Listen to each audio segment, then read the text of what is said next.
Welcome to another broadcast from mindyourhealthcast.com.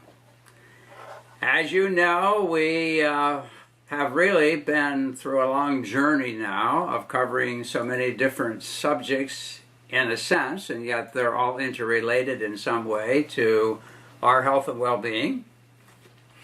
And as you probably remember, if you saw the last broadcast, that I was talking about some of the things that made a big impact on me and my journey to learn about health and healing and so forth. And so we talked about one of them. There's two more to go, but we're going to break from that. I didn't want to get into another 2 or 3 unit series. So I wanted to do a departure into an area that's always fascinated me, that I've known a lot about, and in time past I've utilized a lot. At the moment, not so much, but it's been intriguing what I have uncovered about it. Hence, it looks like I'm going to probably start incorporating it into my clinical work again. It has to do with the subject of color. Now, it actually goes way back, much farther than what most people think. And at some point in one of my early broadcasts, I got into it slightly, but I did not get into it to a great degree.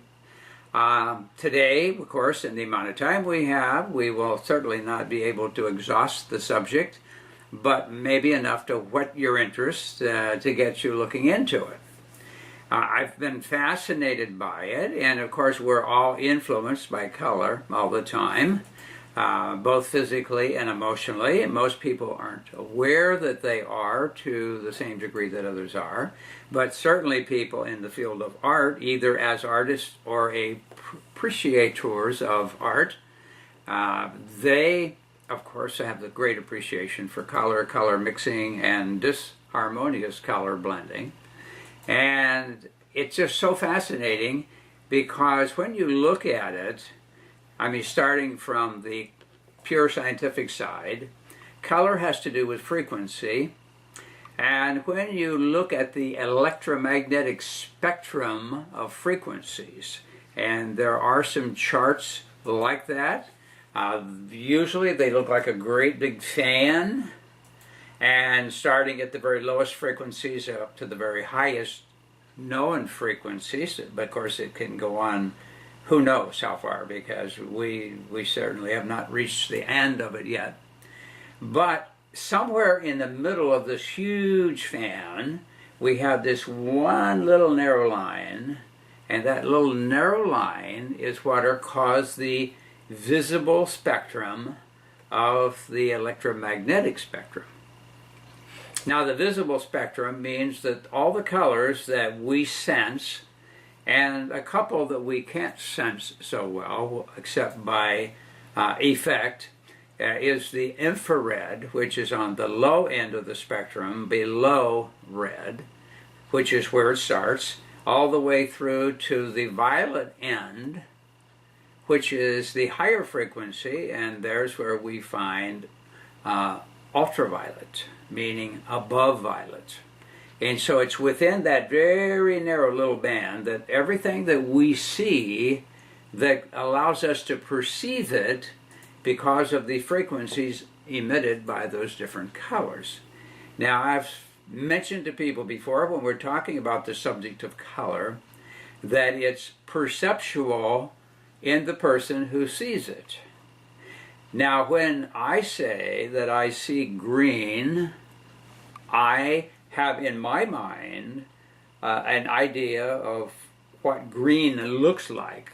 But what I'm really doing, I'm sensing a set of frequencies that are perceived by my brain to be green. Now, you also can perceive that same set of frequencies, except you may see it differently, so you don't really know what you perceive as green is the same as what I perceive as green. What you do know is that we both are perceiving the same frequency. In other words, we're sensitive to it. Now, there are a group of people in the world that are referred to as colorblind, which means that certain frequencies, either their visual apparatus or the brain perceptual apparatus is not working right, and so they have problem differentiating or even seeing certain colors. For example, traffic lights can become a big problem because green may look gray and red may look gray to them, so they don't know which it is. Because sometimes, the light is red on the top and green on the bottom. Sometimes it's green on the top and red on the bottom. So it can be inversed. And I think maybe they probably pretty well standardized it now, but there was a time when going into a city or another city, it could be an exact opposite where the location of the red and green were. So that's interesting that group of people have great difficulty in managing if they don't develop some way of being able to discern. And now, I've not done a lot of work in terms of if there's any way that we can improve it, but as far as science is concerned, I don't think they've been able to come up with much that might help in that respect. So I think probably standardizing traffic lights and sometimes putting up a separate little light that's out of that color spectrum that can tell you whether the green or red is on. At any rate, color, and I'm going to call this color in therapeutics, if it needs to have a title, there is a certain application of color to therapy in the body because we're talking about frequencies, and the human body, in fact all living things, are affected by different frequencies in certain ways. People who are in the decorating field and they want to create a certain mood, those people will actually choose certain colors very specifically for an effect because they're aware of the influence of color. So if you wanted a nice, quiet, peaceful, relaxing room, you would not want to paint it a bold red or red-orange because that tends to have an unsettling effect and an agitating effect. Now, if you wanted to have a room where people were going to practice getting rid of anger and yelling and screaming and discharging a lot of heavy emotion, yeah, probably a good color for the room. But if you want things to be quiet and peaceful, almost always green, blue, or blue-green colors have a much more relaxing effect. At any rate, it's interesting, there is a book out called the Looser Color Test. It's been out for many years, goes way back, probably 50 years now. It's interesting because it uses your selection of colors by preference. In other words, you have these series of cards that have these standard colors on them, and you shuffle them up and lay them out, and then you pick the color that you like the best, and then you pick the color you like next best, and so forth, until you go down the whole series. And the order in which you select those gives a profile of your personality. In fact, I think it's still available on the internet. You can probably get on and find, I know the book's still available through Amazon, but you also can get on and look at the colors and do the test online.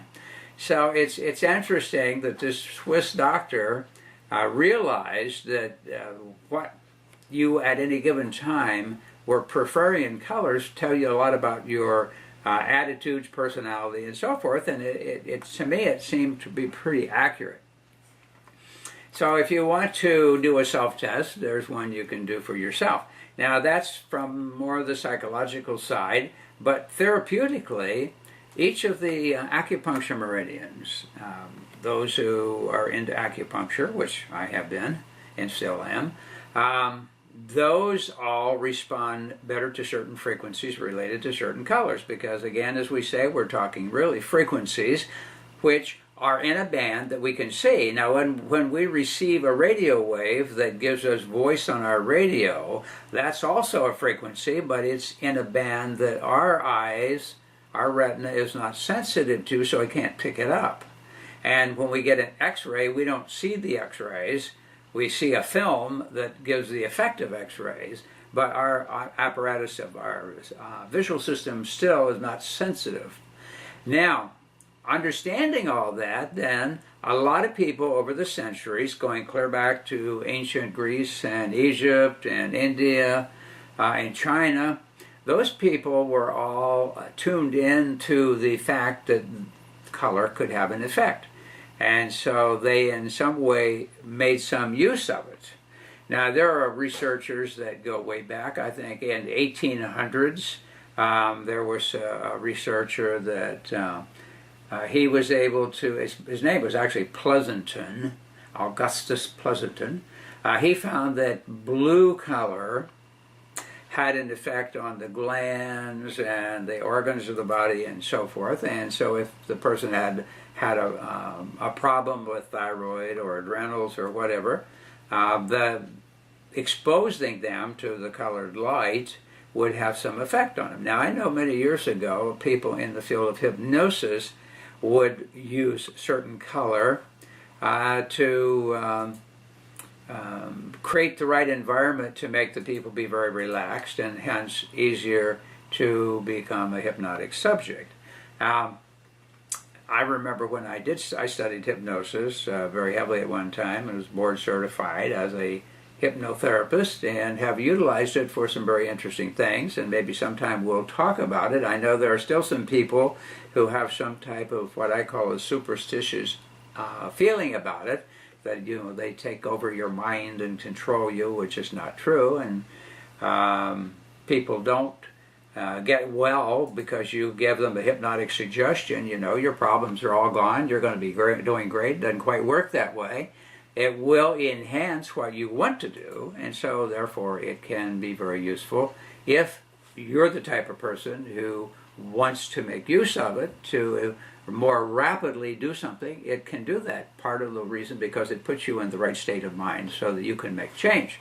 But you have to be the one to decide that. So at any rate, it did make the right environment. There were other people that found that red and blue used in a certain way could balance the autonomic nervous system. And we're going to talk a little bit more about that in a minute if we have enough time. And so I would say probably the earliest big time work on it was done by a researcher by the name of Babbitt, Edwin Babbitt. And he wrote a book called The Principles of Light and Color, and he got heavily into it from this scientific side, in the sense that he put out a lot of good information about what it could do. Now, however, it was, in my mind, there's 2 or 3 people who really stand out with color. One is Denshall Gadiali, the second is Dr. Noget from France, and the third one is probably Peter Mandel from Germany. And the other one, if we get some time to talk about it, hardly anybody's ever heard of. He actually was out of Ohio, Dayton, Ohio. He had a college of natural medicine, but he was an MD, he was a PhD, and he was a naturopathic doctor. He had an ND also, and his name was Spittler. And he developed something called syntonic optometry.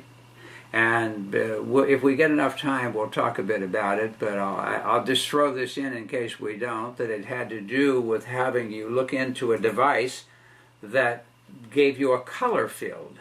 And you would sit there for a period of time and let your eyes be flooded with this particular color, which would have not only effects on the vision, but the whole function of the body. And out of that grew a field called syntonic optometry, and there are a group of optometrists today formed what they call the College of Syntonics, and they actually teach and utilize it to make improvement in vision, improvement in overall health, and also improvement in behavior. So it's very interesting how effective it can be when utilized in the right way. But I want to go back to Denshall Gadiali, who was from India. He was a PhD and an MD. He came to America, became a citizen of the U.S., and along the way he had become very fascinated with color. Um, Basically because there was this lady that he knew who became very sick with dysentery. And medicine of the day, this would have been back in probably late 30s, early 40s, where they were unable to do anything. The lady was dying. Her bowel was moving 100 times a day, and she was pretty rapidly on her way out. Somehow he got this intuitive flash. He'd been studying about color, and so he treated her with a particular color, and right away, in one day, the activity of the bowel reduced from 100 to about 10. By the second day, it was much less than that, and by the third day, she was up and around, whereas before she was totally immobilized in bed. And so she recovered. And so seeing that happen, he became really fascinated with color. And so he began to do a lot more research in it and developed a whole system which he called spectrochrome.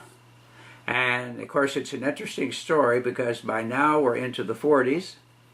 And in New York, or New Jersey, I'm sorry, he bought some property, had a big building, and he ended up developing 12 color frequencies that by using those you could pretty well deal with most types of health problems. And what you would do, you would expose certain areas of the skin with that particular light frequency for 20 minutes to a half an hour, and that became a method of treatment.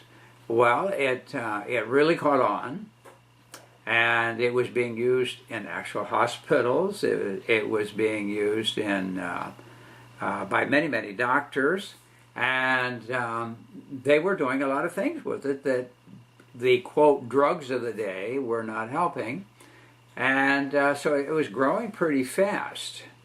Now, that ought to be a clue right off that when somebody comes up with something that's very inexpensive, both to make available and for a patient, that's going to cut into other financial interests in the health field. And this is another one of those that came along. I mentioned before about Dr. Wilhelm Reich and his organ concept and organ therapy, how he was attacked by the medical profession and the FDA. When he got to the point, he was helping people with cancer very inexpensively and very non-traumatically, and they destroyed him, basically, pretty rapidly. And so Dan Shalgadiali developed a light projector, like that you might use to project light on a stage or whatever. And he developed these 12 color films, and he set up a program to teach doctors how to use it. And doctors were coming in from around the country into New Jersey and going through his program, and then they would get one of these light projectors. Now here's a very dangerous object. It's a projector with a light bulb in it, and you put a color filter in front of it, and it's pretty dangerous. And here are all these doctors, and as I say, there were a pile of hospitals that were making use of it. And consequently, he all of a sudden, out of the blue, was attacked by the FDA. And they charged him with fraud, and they took him to federal court. They were going to put him in prison and get rid of him. Now, there were a lot of medical doctors that didn't like it and were unhappy about it, but in the background, I know there were a lot of pharmaceuticals who were really unhappy about it. So at any rate, he went to court, and he had all of these medical files of documentation that proved that it worked and people got well. So guess what? The court ruled in his favor, and it was dismissed. You would have thought that's probably ought to be the end of it. So he has this big warehouse in New Jersey. He's got all these projectors he made available so doctors could get the projectors, and he had all these films. He has all of this study and instructional material that he has printed. And guess what? About 2 weeks after, At least that's the information I've gotten as far as the timing. About 2 weeks after he was acquitted from being a fraud, suddenly, one night, his facility burns down, which is quite interesting. And within another short period after that, he's re-indicted again by the federal court, instigated by the FDA, for fraud. And this time, guess what? He doesn't have those notes he had before. So they found him guilty. And what didn't get destroyed, they came in and confiscated and destroyed. Some of the numbers that I had was like, back in the 40s, $250,000 worth of stuff was destroyed, which today would be a few $1,000,000. Was wiped out, and he was put on probation. He was not allowed to say anything about light and health, but he did, until he died, set up a educational nonprofit institution to make available information about color and frequency and et cetera, and that people could build their own things. But the interesting thing, the really interesting thing, now, it's hard for people to realize the viciousness when they want to stamp out somebody. When I say they, I'm talking about the pharmaceutical interest and their attachments, which would be the doctors, the FDA, and so forth. I don't put the FDA above the pharmaceutical place establishment, because I believe they actually pretty much manage the FDA. So this is my opinion, and agree with it or not, you dig into it for yourself, see what you think. At any rate, it wasn't enough that they destroyed him, and they destroyed all of this material and equipment that he had developed. But his son, whose name is Darius Denshaw, the father was Denshaw Gadiali, so the son had his name Darius Denshaw. And so he wrote a book about it called Let There Be Light. Now this is available now. And it's a good book to give you some good background about the whole thing. I don't know that he releases all the details about it, but one in particular I wanted to bring up, and I'm getting back to this viciousness thing. Here in this book, he's talking a little bit about his father, and this right now, that we're talking about the final vendetta from the powers that be was 1945 through 1948. Okay, so he's got a photo here, his son does, in the book. Now, I know you can't see it on the camera, but there's a photo here. When you get the book, you'll be able to see it, called Present Day Justice in America. And he's showing here, it says, a private home under the glorious Constitution of the United States of America is considered the castle of the owner, yet between the years 1945 and 1948, hundreds of American homes were entered by the Deputy United States Marshals, and the color projectors that the people had bought for themselves and for their own personal healing, belonging to satisfied purchasers, were pulled out and destroyed without compensation to the owners. And so they literally went on a witch hunt around the country and invaded all these people's homes who had bought it for their own personal use, and confiscated it from them and took it outside and smashed it up and destroyed it. Now that's kind of interesting, and I'm just bringing that up to show you the degree to which the powers that be try to obliterate anyone or anything that is going to come along and might be beneficial and reduce the consumption of drugs. Now again, keep in mind that in this country we consume 50% of the total drugs of the world just in our country. Now, when you look at that, that's pretty frightening. And we also know that that's an extremely powerful market. So not only are we consuming 50%, but we charge more in this country than any other country, and there's no price control. That's kind of interesting. So anyhow, it says this was done to Down Denshaw, the originator of his novel, proven, unique science of healing. Truth may be defeated, but never conquered. That's what the final statement is on this. But anyhow, this book will give you a pretty good general overview of the whole thing. And I'm surprised they haven't made it illegal to buy the book. I've seen that happen in some cases. Dr. Kelly, I mentioned before, with cancer, had written a book about himself called One Answer to Cancer. They got a federal court order to confiscate and stop him. They enjoined him from selling the book. It was illegal to sell the book. Now, of course, this is the land of the free and the home of the brave, except when it comes to medical field. It's a totally different picture. Now, I can't tell you enough about the things that have happened over the years. I remember in one state, the medical board got so vicious that if they found anyone telling somebody it would be good for their health to drink a glass of water, they were arrested for practicing medicine without a license for telling someone that they should drink a glass of water. So that tells you how vicious it can be when you become a threat to the powers that be.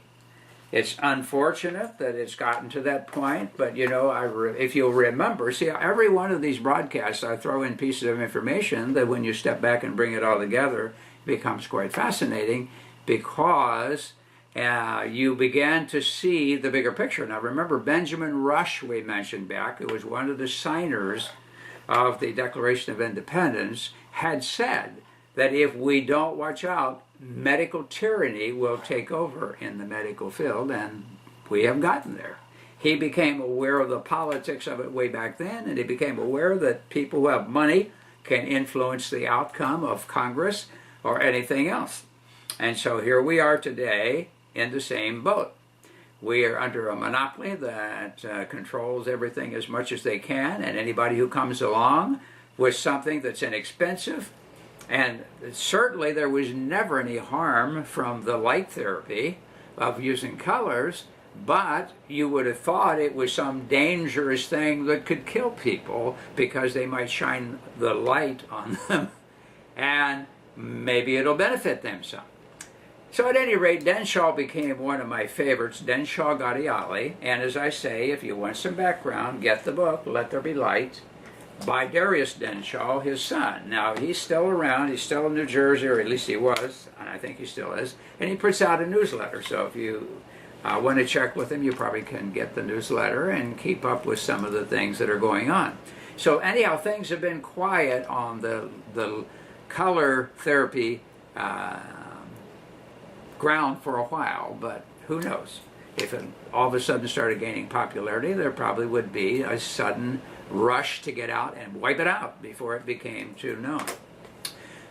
Okay, so I said that Denshaw was one of the most important, and I think he was. I've used the Denshaw colors, the 12 colors frequencies that he developed, and I found them to be quite useful. And at the time I started using them, it had quieted down, because that was in like the late 70s, 60s and 70s that I actually got into use of it, and I'd say it works very well. But it's especially good for people for themselves. And be careful though, if they ever go on a rampage, they'll come and grab it from you and destroy it. We can't have people having stuff like this that's going to take away money out of the mouths of the powers that be. Okay, so the next biggie that I thought was extremely powerful was Dr. Noget out of France. He started out studying the eye and the iris of the eye, and he actually found that there's something called autonomic balancing that can be done, which means showing a very small beam of light at a certain area of the eye that is called the autonomic wreath would actually calm the body down. Now, why would you want to do that? Well, because the autonomic nervous system regulates everything in the body. If we are in a normal, quiet, relaxed state, then the parasympathetic should be dominant. If we're suddenly threatened or attacked and we need to have a sudden burst of energy and speed and so forth, the sympathetic is triggered. But under normal circumstances, if in fact we are functioning in a healthy way and not reacting in a bad way to stress, then the parasympathetic would be active. And why? Because it controls the immune system, it controls the digestion, absorption, and elimination of the food and so forth we take in, and it regulates the repair of the body. Now, if you're under a lot of high stress, or there's something going on in your psyche that is triggering sympathetic response, then you turn off the parasympathetic, and when you turn off the parasympathetic, guess what happens? You don't digest well, you don't repair your body, and your immune system is down. Why do people get sick under stress? Because their immune system is impaired because of the stress. Severe stress can totally shut it off for a while. And of course, I'm convinced under certain conditions of severe emotional issues, we turn off the immune system, and that's why we develop cancer. I'm saying that there are carcinogens that add to the problem, but I've known people worked under the worst conditions, breathed the most terrible air, and got some of the worst toxic chemicals on them and never get cancer. And other people who are away from all of that who will come down with cancer. And so I know that that's because that parasympathetic system is off. And so Noget that was one of his early things. He found that that color in the eye on that area would actually activate the parasympathetic and calm the whole body down. So it had very therapeutic effects. Now, as time went on, he got into auriculotherapy, auricular, which is the ear, and he developed a whole system called auricular medicine, but he retained the use of colors at certain frequencies to treat certain issues in the body. Now, we don't have time to get into specific frequencies. I've studied and taken the developed by Dr. Noget, and I've utilized it a lot in auriculotherapy, and it has a big benefit. And one of the interesting things that he discovered was something called the vascular autonomic response. And he figured a way to monitor an artery on your wrist that you could feel, and when you did something to the person or to the ear or whatever that was going to be beneficial, the pulse would intensify, and when you did something that was actually going to be detrimental, it would turn it off. You wouldn't feel it. And so that became a very, very sensitive signal to, and that's what it ended up being called, the vascular autonomic signal. It became a good signal to determine what was good or wasn't good for somebody. And so he used that to determine what therapies could be done in the ear. And as I say, developed into a whole big system. But the thing that fascinated me, and that's something that I'm just in the process of putting into operation, was the ability through the iris of the eye to rebalance the autonomic nervous system, which is important if somebody comes to you and they want to get well, and they are sympathetic dominant, which you can measure with heart rate variability, so there is an objective way you can measure whether this really does that or not. If you can put the parasympathetic back into operation, you can allow the person the energy and resources in the body to heal. If you're still stuck in the parasympathetic, which is in the danger, uptight, ready to run or fight, which is why they call it fight and flight response, then you're not going to get well. And you have to do something with that, and this can become a very fast way to do it. Now, how long it would last, you probably have to do it a few times to get the person and their body used to functioning more in the parasympathetic side. And you might even have to clear out some garbage out of the psyche to do that, and there is a way to do that too. But I'm thinking that's extremely powerful to get somebody started if you can calm the brain down, because remember, the eye is an extension of the brain, and so whatever's going on around that iris, if you can read that there's things happening in the body, you at the same time should be able to feed back the right frequencies to have some good effect. So to me, that was quite fascinating. And there are some pieces of equipment that have come out now. There hasn't been any big raids. I don't know, maybe I should keep my mouth shut. There hasn't been any big raids recently related to color. Now, I know in Florida, under my license, my state license, it includes color therapy, so I'm perfectly within the law to do that here, but not necessarily certain types of, like regular doctors. If they became a threat and they were utilizing it a lot, they could probably be in big trouble. But at any rate, I'd say Noget added a tremendous amount, and of course there's no way we can get into all the intricacies of it, other than to say it's pretty powerful because it's recognized in France as auricular medicine, meaning you can actually diagnose and treat people with it and get them well. Now, he didn't discover the fact that the ear had related, because the Chinese have had that for a long time, but he took it to another level where he was very specific about zones of the ear, frequencies, and colors to help make correction. And he's been able to do a lot with it. And the other big one that I did mention was Peter Mandel, and he's out of Germany. I studied with him on one or two of my German trips, and he developed something called color puncture, where he utilized it with the meridians. In other words, a combination of acupuncture and color. As I mentioned earlier, the meridians respond to different frequencies a la different colors. And so Mandel, he wrote a book also on color puncture. So I studied with him personally, but I also have his book. So I think his material was very good. And the other one I wanted to get real fast, I had mentioned a tiny bit, was the guy who actually developed what became known as syntonic optometry. I thought his work was significant because he was an MD and an ND, and he was a PhD, was into research, and so he developed this system of using color for the whole body, not just the eyes, but the whole brain, nervous system, the body. Now, I have to say that the neurological system is very responsive to colors, or the right colors, and even emotionally.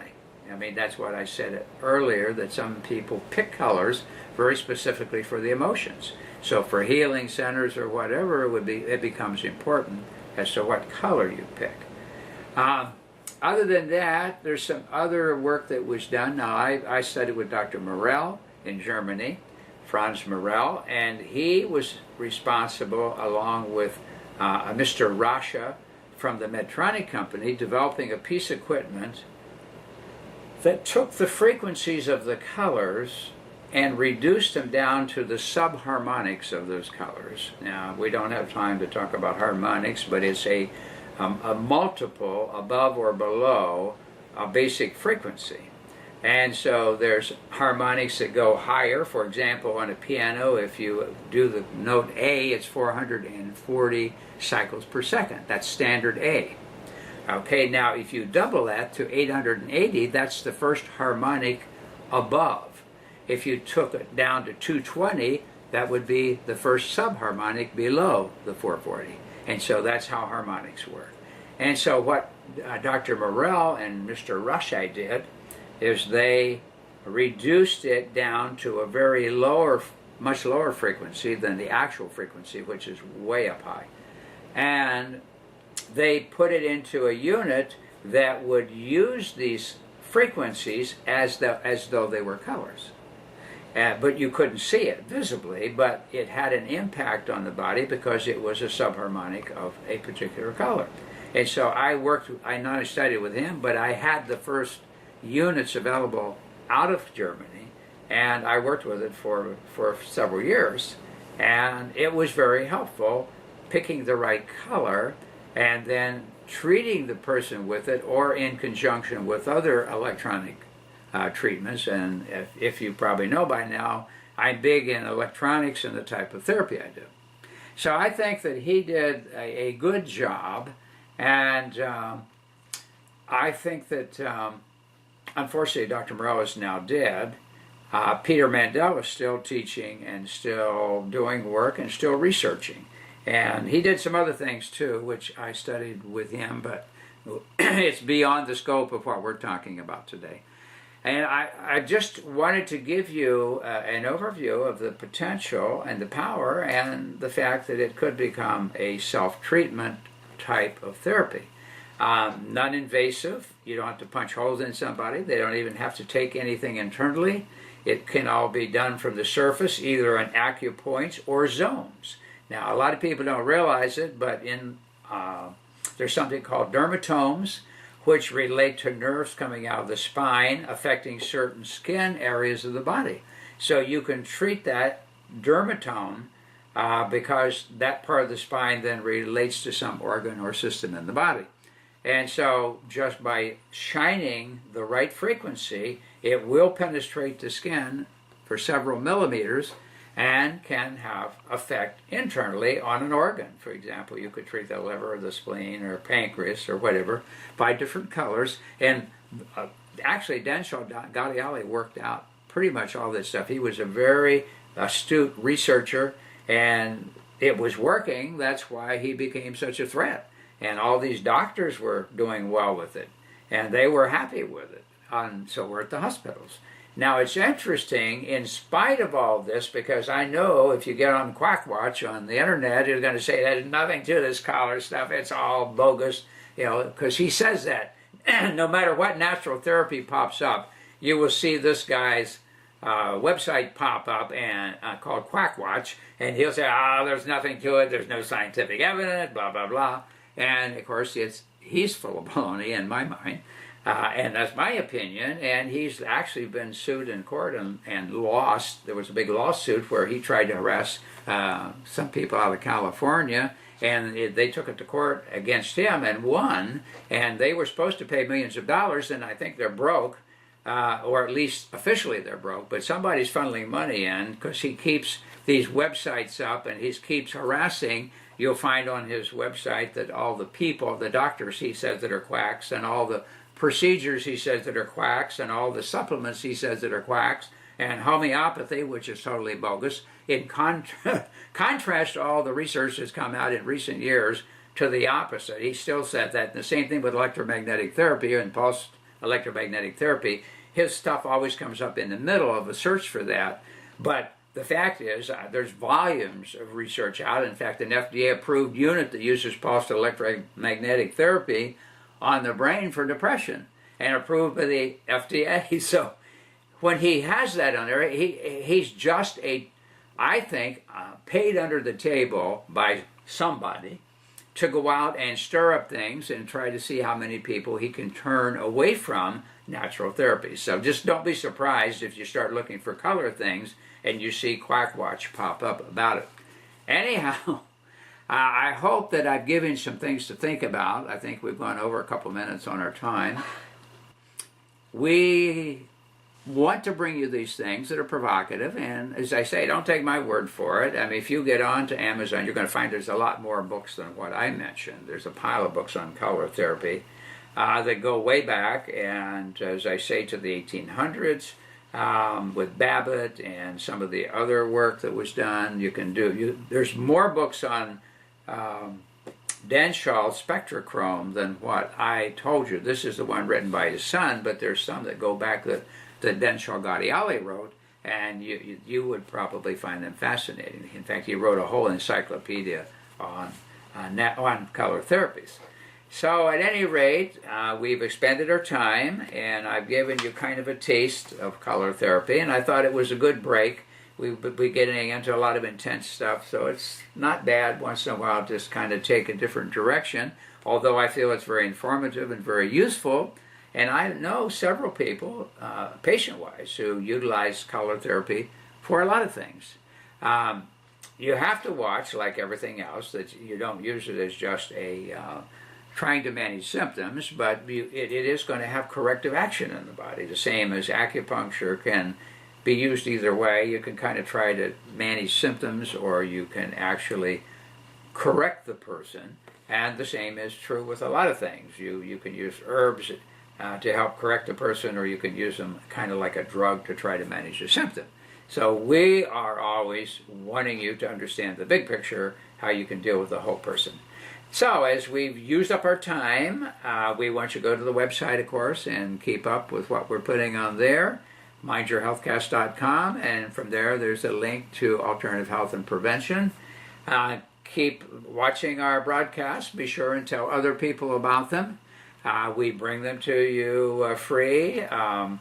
I put a lot of time and effort in researching all this stuff. It's good for me and it's good for you because it saves you a tremendous amount of time. And don't forget the one book that we keep always bringing up, actually a pair of books by Dr. James Oshman, Energy Medicine, The Scientific Basis, and Energy Medicine and Therapeutics and Human Performance. Both of those have a lot of research, and you're going to find that color is going to be one of those things that he found all this research on. Those two books have a tremendous amount of research. He's a PhD researcher himself, and so he's brought together all these studies that verify, as I say, everything that's been used and is being used in natural medicine. He's been able to find that it's been researched, the data is there, but nobody bothered to ever put it together because they don't want it put together. They don't want you thinking that maybe there might be something other than taking your $20 a pill prescription. At any rate, we will be looking forward to our next broadcast. Until the next broadcast, we want you to be healthy.